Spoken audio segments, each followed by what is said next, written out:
morning and welcome to your Thursday, January 8th market news update.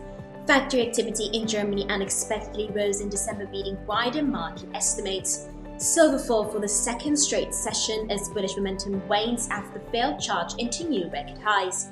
China to approve NVIDIA H200 purchases within the first quarter of 2026, according to sources. Mixed economic data from the US and geopolitical development aided to the extension of losses around gold. ISM services data showcased stronger than expected growth in the month of December, supporting the dollar.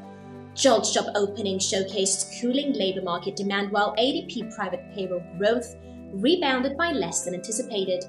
Finally, US equities float close to record highs ahead of tomorrow's highly anticipated NFP print. That's all for now, and stay tuned for tomorrow's market update.